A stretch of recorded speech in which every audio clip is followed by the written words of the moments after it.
जब आपका टॉपिक है पोलर कोऑर्डिनेट्स, पहले आपने किया था कार्टेशियन कोऑर्डिनेट्स। कार्टेशियन में क्या था, dy ओवर dx रिप्लेस हो रहा था माइनस dx ओवर dy के साथ। इसमें क्या है, इस फॉर्म में आपकी इक्वेशन गिवन होगी, आप उसको डिफरेंशिएट करेंगी, इस फॉर्म में कन्वर्ट होगी सेकंड फैमिली। लेकिन आपने रिप्लेसमेंट क्या करनी है कि the differential equation of the orthogonal trajectory is obtained on replacing r d theta over dr by -1 over r dr over d theta. तो इट मीन्स कि आप जब उसको सिंप्लीफाई करेंगी तो उसमें ये वाली फॉर्म कन्वर्ट करनी है। अगर नहीं आ रही उसको थोड़ा सा सिंप्लीफाई करके इस फॉर्म में लेकर आएंगे जहाँ पे r d theta over dr आ जाए। इस फॉर्म में कन्वर्ट होने के बाद इसको हम रिप्लेस कर लेंगे इसके साथ, सिंप्लीफाई करेंगे तो वो आपकी रिक्वायर्ड क्या होगी, ऑर्थोगोनल ट्रायजेक्टरी होगी for polar coordinates. Like example number 1, find the orthogonal trajectories of the cardioids are equal to a into 1 minus cos theta where a is the parameter. आपने करना क्या है, वही स्टेप, सबसे पहले इसको डिफरेंशिएट करें। डिफरेंशिएट किया तो आपके पास ये चीज़ आती है, लेकिन यहाँ पर अगेन पैरामीटर एक्सिस्ट कर रहे हैं, आपने पैरामीटर को एलिमिनेट करना है। तो आप क्या करेंगे, इस इक्वेशन से a की वैल्यू फाइंड आउट करके सेकेंड इक्वेशन में रिप्लेस कर लें। तो आपके पास आ गया D R over D theta is equal to R over 1 minus cos theta into sine theta. अब यहाँ पे ये वाला आर यहाँ ला के डिवाइड कर दें तो आपके पास sine theta over cos theta आ गया। अब इसमें इसको आपने करना है हाफ एंगल आइडेंटिटीज़ के थ्रू, लेकिन एक स्टेप पहले इन्होंने सिंप्लीफाई किया। इस समय मैंने भी आपको कहा था कि हमने क्या करना है, जनरल फॉर्म में जो आपको बताया कि हमने R D theta over D R को रिप्लेस करना है -1 over R D R over D theta के साथ। तो हमें पहले इस फॉर्म में इसे कन्वर्ट करना है। तो इसमें कन्वर्ट करने के लिए इसका रेसिप्रोकल लिया तो देखिए ये R D theta over D R में कन्वर्ट हो गया। यहाँ पे रेसिप्रोकल हुआ तो 1 minus cos theta over sine theta. Half angle identities को यूज़ किया, कैंसिलेशन की, तो आपके पास आ गया टेंजेंट थीटा बाय 2। अब आपने फॉर ऑर्थोगोनल ट्रायजेक्टरीज इसको रिप्लेस करना है -1 over R over D theta के साथ। रिप्लेस करने के बाद इसको सिर्फ सिंप्लीफाई करना है, सेपरेटिंग द वेरिएबल्स। देन आपने उसको इंटीग्रेट करना है, और इंटीग्रेट करने के बाद आपके पास सोल्यूशन जो है वो कंप्लीट हो जाएगा। थोड़ी सी सिंप्लीफिकेशन है, लाइक यू 7.3 एक्सरसाइज। देन आपकी एग्जाम्पल नंबर 1 जो है वो complete. Example number 2, find the equation of orthogonal trajectories of the family of curves are n equal to a n cos n theta, where a is the parameter.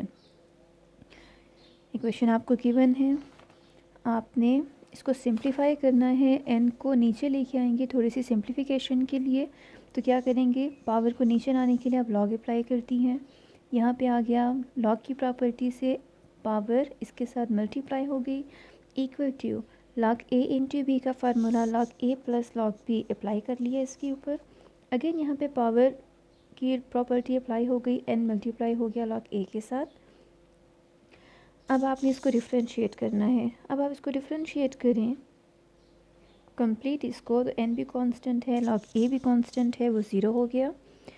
Okay, अब यहाँ देखिए बच्चे, इसमें भी आपके पास एन गिवन है, इसमें भी एन गिवन है, तो वो कैंसिल। यहाँ से आ गया 1 over R D R over D theta, यहाँ से sine N theta divided by cos N theta. Sine over cos is tangent theta minus as it is given था। और यहाँ आपको चाहिए R D theta over D R, जिसको हम replace करेंगे। तो आपने इसका रेसिप्रोकल लिया तो टेंजेंट 1 ओवर टेंजेंट में कन्वर्ट हो गया, विच इज़ कोटेंजेंट। अब क्या करेंगे, फॉर ऑर्थोगोनल ट्रायजेक्टरीज हम इसको रिप्लेस कर लेंगे इसके साथ, और फिर हम इसको सिंप्लीफाई करेंगे। तो इसकी सिंप्लीफिकेशन में क्या है, वेरिएबल्स को सेपरेट करना है, उसको इंटीग्रेट करना है, और इंटीग्रेट करने के बाद जो इसकी सिंप्लीफिकेशन है वो कंप्लीट। तो आपका सोल्यूशन कंप्लीट। आपको पता होगा कि जब आप इंटीग्रेट करती हैं और जब सारी साइड्स पे लॉग आता है, सारी टर्म्स में लॉग आता है, तो कांस्टेंट भी आप in the form of natural log लेंगी। सिंप्लीफाई कर लें इसको, तो आपका सोल्यूशन यहाँ पे कंप्लीट। ओके बच्चे, एक्सरसाइज का क्वेश्चन नंबर 3 देखें। इसमें 2 मेथड्स हैं, इमेज में आपको शेयर कर लूँगी। मैं आपको इसमें जो बुक से रिलेटेड मेथड है वो सॉल्व करवा रही हूँ। क्वेश्चन आपको गिवन है a y square equal to x cube. सबसे पहला स्टेप इसको डिफ्रेंशिएट करना। So dy by dx is equal to this thing. अब इसमें पैरामीटर a एग्जिस्ट करता है तो हमें इसको एलिमिनेट करना है। एलिमिनेट आप किस तरह करेंगी, यहाँ से a की वैल्यू को फाइंड आउट करें, यहाँ पे आप इसको रिप्लेस कर दें तो आपके पास इक्वेशन आती है dy over dx is equal to 3x square divided by 2x cube, y और y को कैंसिल कर दें तो x cube divided by y। इसमें फर्दर सिंप्लीफिकेशन करें, x स्क्वायर और x को कैंसिल करें तो dy ओवर dx इक्वल आता है 3 divided by 2y over x। So for orthogonal trajectories आपने क्या करना है, dy ओवर dx की जगह पे रिप्लेस कर लेंगी आप किसको, minus dx divided by dy को। अच्छा, इससे कोई फ़र्क नहीं पड़ता, यहाँ पे इन्होंने क्या किया है, dy over dx is equal to 3/2y over x given था, यहाँ इन्होंने इसका रेसिप्रोकल विथ अपोजिट साइन लिया है। अगर आप इसको फॉलो नहीं करती मत करें, आप वही मेथड करें कि आप इसको रिप्लेस करें माइनस dx ओवर dy के साथ, जिस तरह आपको बुक में गिवन है उसी मेथड को फॉलो करें। नोट्स में जहाँ जहाँ ये वाला मेथड है अगर समझ आता है तो ठीक है, अदरवाइज़ इसको फॉलो मत करें। आगे आपने क्या करना है, वेरिएबल्स को, आंसर दोनों में सेम आएंगे, वेरिएबल्स को सेपरेट करेंगे, यहाँ भी minus 2x dx equal to 3y dy आता है, इससे भी वही टर्म आ रही है। अब आप इसको इंटीग्रेट करें, इंटीग्रेट करने के बाद सिंप्लीफाई करें तो आपका solution of question number 3 complete. Question number 5 है बच्चे आपके पास x square plus Y square plus 2gx plus c equal to 0 where g is a parameter. आपने क्या करना है, इसमें वही स्टेप, सबसे पहले इसको डिफरेंशिएट करना है। जब आप डिफरेंशिएट करेंगी तो इसमें g एक पैरामीटर एग्जिस्ट कर रहा है, तो आप इसमें g को एलिमिनेट करेंगी। किस तरह से, 2g इज़ इक्वल टू, इन टर्म्स को यहाँ लेके आ जाएँ तो minus 2x minus 2y dy over dx हो जाएगा। तो 2g की ये वाली वैल्यू जो आती है वो आपने यहाँ पे रिप्लेस करनी है गिवन क्वेश्चन में। सिंप्लीफाई किया, सिंप्लीफाई करने के बाद जो इक्वेशन आती है अब आपने इस पे फाइंड आउट करना है ऑर्थोगोनल ट्रांजैक्टरीज। किस तरह रिप्लेस कर लेंगे dy ओवर dx को माइनस dx ओवर dy के साथ, फिर आपने इसको सिंप्लीफाई किया, कंप्लीट। सिंप्लीफाई करने के बाद 2x dx over dy is equal to x square over y minus c over y आता है। नेक्स्ट स्टेप में आपने क्या करना है, इसमें जो राइट हैंड साइड पे plus X square over Y था उसको यहाँ ला के माइनस कर दे, क्योंकि ये इक्वेशन ऐसी है जिसको आप डायरेक्टली इंटीग्रेट नहीं कर सकती, सिंप्लीफाई नहीं कर सकती। ये बेसिकली आपके पास लीनियर डिफरेंशियल इक्वेशन की फॉर्म है, जो आई थिंक आपने 7.9 में की थी इक्वेशन। अब आप चेक करें, अगर हम इसको पैरामीटर, क्योंकि उसमें क्या था, यहाँ पे 1 होना चाहिए इसका कोफिशिएंट, ये आपने जो बर्नौलीज़ इक्वेशन की थी, तो इसके लिए आप इस फंक्शन को v कंसीडर करती हैं, फिर इसका डिफरेंशियल रिप्लेस करती हैं, तो ये कन्वर्ट हो जाती है लीनियर डिफरेंशियल इक्वेशन में। लेकिन अब ये लीनियर डिफरेंशियल इक्वेशन है इन v। इसमें p फंक्शन क्या है, minus 1 over y, q function जो राइट हैंड साइड पे है, इंटीग्रेटिंग फैक्टर क्या होगा, e पावर दिस फंक्शन, इसका इंटीग्रल, तो माइनस 1 ओवर y का integral minus log of y, तो इंटीग्रेटिंग फैक्टर आता है आपके पास 1 ओवर y। बाकी फार्मूला आपने किया है 7.9 में कि v into integrating factor equal to integral of q into integrating factor dy। Values को पुट किया, सिंप्लीफाई किया, तो आपका सोल्यूशन यहाँ पे कंप्लीट।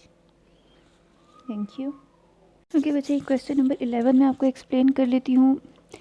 ये बेसिकली आपकी 7.10 to 14 में एक मेथड है वो अप्लाई हो रहा है, उससे रिलेटेड है क्वेश्चन में आपको एक्सप्लेन कर लेती हूँ। जब मैं आपको नेक्स्ट एक्सरसाइजेस करवाऊँगी उसके बाद दोबारा इसको पढ़ें तो आपको ये क्लियर हो जाएगा। Show that the family of confocal conics X square over C plus Y square over C minus lambda equal to 1 is self orthogonal. The given family of confocal conic is this. आपने इसको differentiate किया। अब जो आगे exercises आएंगी उसमें आपको मैं करवाऊँगी कि जहाँ पे D Y over D X आता है इसको हम पी के साथ रिप्लेस कर सकते हैं, तो इसकी जगह पे हमने p पुट किया। सॉल्विंग फॉर c, हमने इसको सिंप्लीफाई करना है, सॉल्व किया। बेसिकली हम करने क्या जा रहे हैं, हमने c को एलिमिनेट करना है। तो किस मेथड से, क्योंकि इसमें कोई ऐसी इक्वेशन नहीं है, कोई ऐसा मेथड नहीं है कि हम c की वैल्यू एक से दूसरे में पुट करें। तो आप इसका LCM लेंगे, इसको सिंप्लीफाई किया। सिंप्लीफिकेशन के बाद यहाँ से देखिए आपने c की वैल्यू को फाइंड आउट कर लिया। अब हमें सी की जगह सी के अलावा सी माइनस लैम्डा को भी रिप्लेस करना है। तो सी माइनस लैम्डा फाइंड आउट करना इजी है, या दोनों साइड पे लैम्डा को माइनस कर दें, ये एज इट इज़ रहेगा, यहाँ पे एलसीएम अप्लाई होगा और आपके पास सी माइनस लैम्डा इक्वल आता है दिस। तो सी और सी माइनस लैम्डा की वैल्यूज़ इक्वेशन नंबर 1 में रिप्लेस करें, आपके पास ये टर्म आती है, इसको आप सिंप्लीफाई कर लें। सिंप्लीफाई करने के बाद थोड़ा सा इसको आप अरेंज करें, जो सी टर्म्स कॉमन हैं हर एक टर्म में हैं, दोनों साइड्स पे हैं, उस पर आप डिवाइड कर दें उसको। तो डिवाइड करने के बाद आपके पास आता है x plus P Y into P X minus X plus P Y into Y equal to lambda P. X plus P Y भी कॉमन है, कॉमन लिया, आपके पास आ गया P X minus Y equal to lambda P. For orthogonal trajectories जहाँ पे D Y over D X आता है, आप पुट करती हैं minus D x over D Y, तो पी हमने क्या लिया था, D Y over D x, तो minus D x over D y क्या होगा, अपोजिट साइन के साथ इसका रेसिप्रोकल। तो p को रिप्लेस कर लें -1 ओवर p के साथ इस इक्वेशन में। इसके बाद आप इसको सिंप्लीफाई कर लें और सिंप्लीफाई करने के बाद आपके पास जो सोल्यूशन है वो कंप्लीट।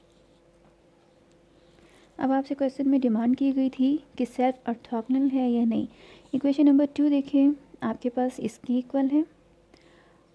ऑर्थोगोनल ट्रेजेक्टरी से अप्लाई करने के बाद जो इक्वेशन आती है वो भी आपके पास क्या है, x plus P Y this thing and px minus y equal to lambda p.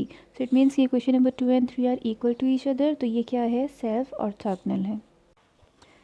बेटा आपने जो क्वेश्चन किया है यहाँ पे रेसिप्रोकल का, तो बच्चे आप इस रेसिप्रोकल से और फार्मूले के रेसिप्रोकल से कंफ्यूज ना हो। देखिए आपके पास रिक्वायरमेंट क्या है कि जो भी आप क्वेश्चन को सिंप्लीफाई करती हैं, आपको जो भी क्वेश्चन गिवन है, आपने पहले स्टेप में उसकी सिंप्लीफिकेशन करनी है। किस फॉर्म में, कि हमारे पास r D theta over D r की फॉर्म आ जाए। उसके लिए सिंप्लीफिकेशन का जो मेथड भी है, चाहे वो रेसिप्रोकल है, चाहे वो कोई भी सिंप्लीफिकेशन हो, कुछ भी करके हमें ये वाली टाइप लेके आनी है। इसके बाद हम अप्लाई करेंगे ऑर्थोगोनल ट्रेजेक्टरी का जो फार्मूला है, जो मेथड है। तो इस पे जब हम अप्लाई करेंगे ऑर्थोगोनल ट्रेजेक्टरी, तो वहाँ पे रिक्वायरमेंट है कि नेगेटिव या अपोजिट साइन के साथ उसका इस कंप्लीट टर्म का रेसिप्रोकल। तो यहाँ जो रेसिप्रोकल आएगा उसमें इसका अपोजिट साइन, अगर ये प्लस है तो माइनस आएगा, माइनस है तो प्लस आएगा। लेकिन कौन से रेसिप्रोकल में, जो हम करते हैं फॉर ऑर्थोगोनल ट्रेजेक्टरी। यहाँ जो रेसिप्रोकल इसकी सिंप्लीफिकेशन में आ रहा है ये वाला, तो बेटा ये ऑर्थोगोनल ट्रेजेक्टरी का रेसिप्रोकल नहीं है, ये इसकी सिंप्लीफिकेशन है R D theta over D r की फॉर्म में कन्वर्ट करने के लिए। ठीक है बच्चे, तो इसके सिंप्लीफिकेशन में आपने वो फार्मूला इम्प्लीमेंट नहीं करना, उससे कंफ्यूज नहीं होना। इसके सिंपल आपने क्या करना है, D R over D theta इसके इक्वल हो गया। हमें कौन सी टाइप चाहिए, हमें चाहिए D theta over D R. तो हमने क्या किया, दोनों साइड पे रेसिप्रोकल इम्प्लीमेंट किया। तो D theta over D R यहाँ पे माइनस भी एज इट इज़ आएगा, इसका रेसिप्रोकल भी एज इट इज़ आएगा। फिर हमें आर चाहिए जो कंप्लीट फार्मूले की फॉर्म है, तो हमने आर से मल्टीप्लाई किया। जब ये इस फॉर्म में कन्वर्ट हो जाएगा R D theta over D r की फॉर्म,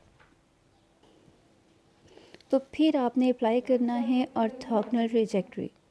ठीक है बच्चे, अब इसका फार्मूला है, इसका मेथड है, यहाँ से देखिए इस पॉइंट को छोड़ दें भी, यहाँ से देखिए तो इसके ऑर्थोगोनल ट्रेजेक्टरी की इम्प्लीमेंटेशन क्या है कि अपोजिट साइन के साथ यहाँ पे reciprocal equal to minus theta, then minus and minus cancel. यहाँ पे इन्होंने क्या किया, लेफ्ट हैंड साइड की जगह पे राइट हैंड साइड पे रेसिप्रोकल लिया है विद अपोजिट साइन, ये वाला तो भी ठीक है, लेकिन एग्जांपल मेथड को फॉलो करें, इसी का रेसिप्रोकल लें, तो वो मेथड आपके लिए ज़्यादा इजी है क्योंकि एग्जांपल में आप कर चुकी हैं। यही पॉइंट आपके क्वेश्चन नंबर 6 में भी है। Thank you.